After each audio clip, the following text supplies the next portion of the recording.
Hello everyone, welcome back to today's YouTube video.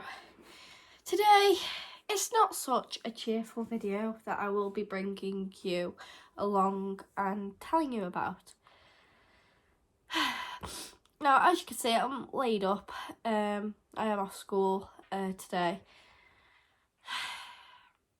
So, as you all know, I had two kakarikis, Paulie and Pete. I'm not gonna cry. Not gonna cry.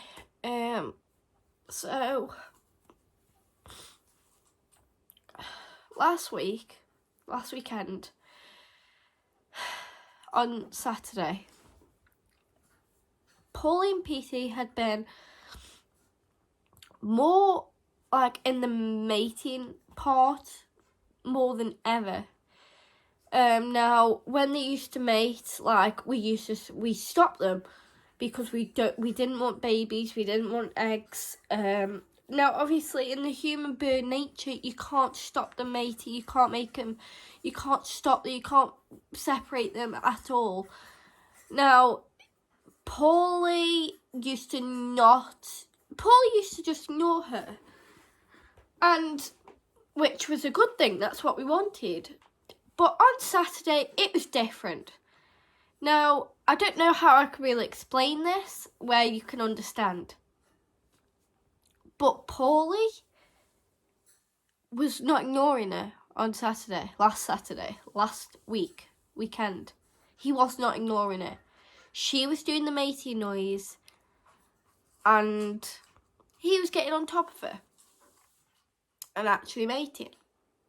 Now, we don't fully know if it was because of this, but it was funny that day that they were mating, like actually mating.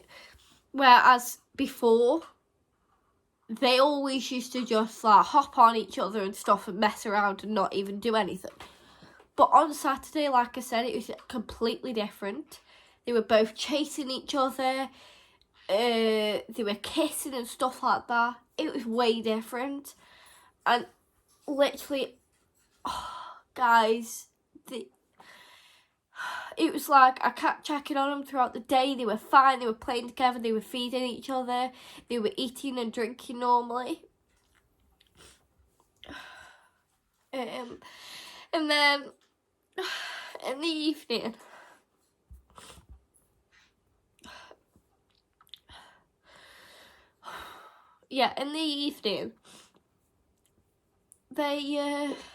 we were all eating our tea. We did nothing different. Sorry guys, it's so hard. In the evening, they were trying to mate again, and I think Paulie just had enough, and they ended up squabbling like really bad this time. They had bickers and things. They had a bit of bicker every single day, but not like this one. We'd never seen this type of fight before. And they just started fighting. We tried to stop it, and honestly, even when we got up, Paulie had fallen to the bottom of the cage. I'm not going to do so many details just because there's little kids that watch my videos. But yeah, he'd fallen to the bottom of the cage and had a heart attack. And there was nothing we could do. I tried to bring him back by breathing on his mouth lightly. That didn't work. I tried rubbing his feathers. He was already gone. And honestly, I couldn't breathe. I sat and just bawled. My dad got him out the cage, and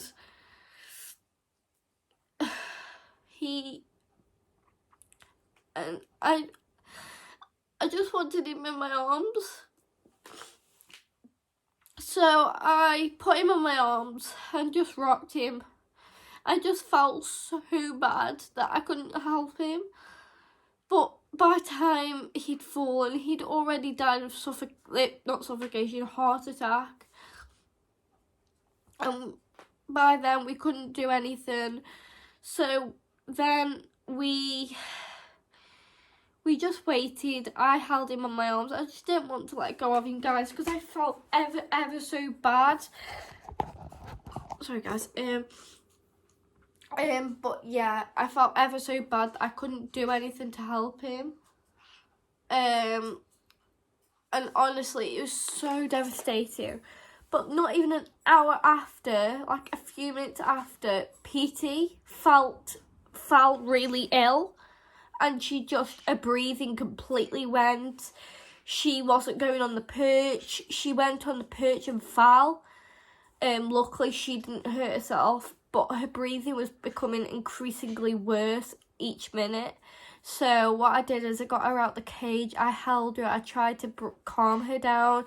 We put her in a dark area. What it says to do online, it says put her in a dark area. So we did. We took the cover off her after like an hour or two, and she was just lying at the bottom.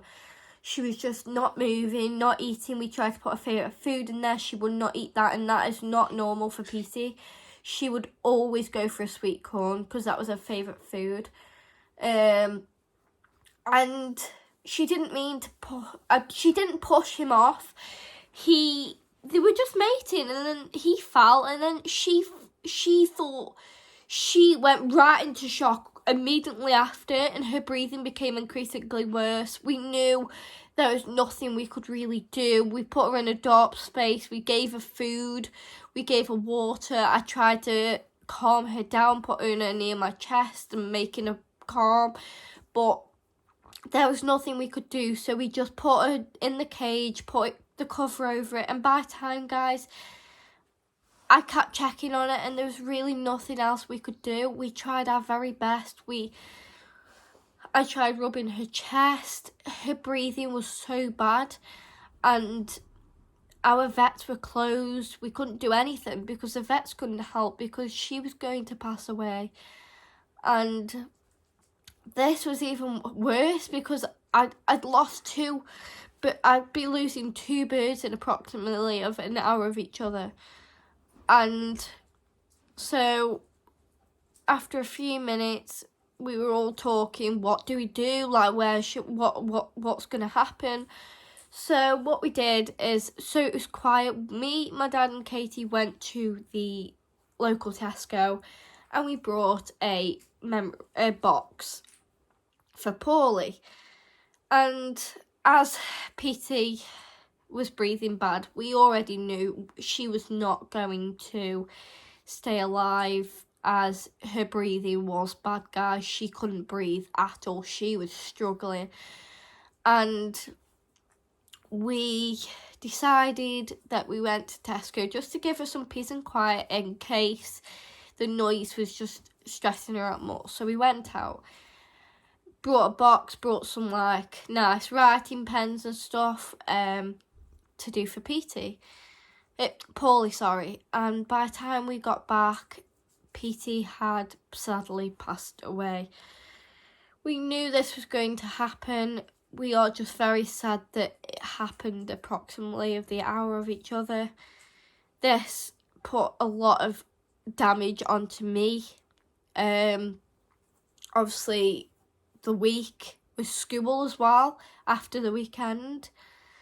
And I went to school because the worst thing you can do is just, obviously, you need to keep your mind busy.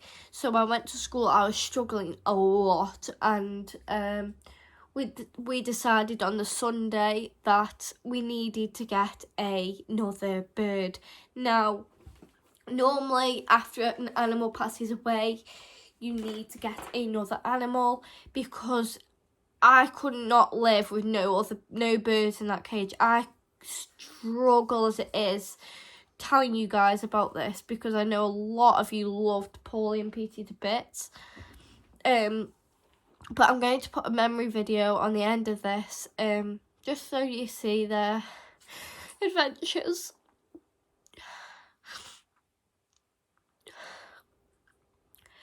But they had a lovely send-off.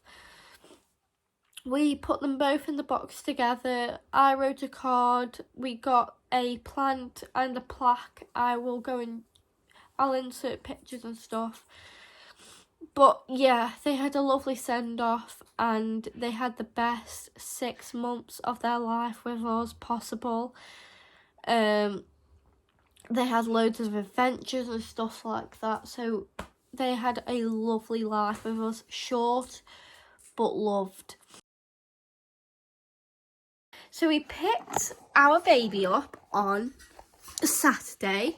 Now, I haven't showed anyone or told anyone this news, but on this Saturday, we picked up our beautiful baby boy or girl. We don't actually know the gender yet. So on Sunday, we had a conversation on what bird would be best.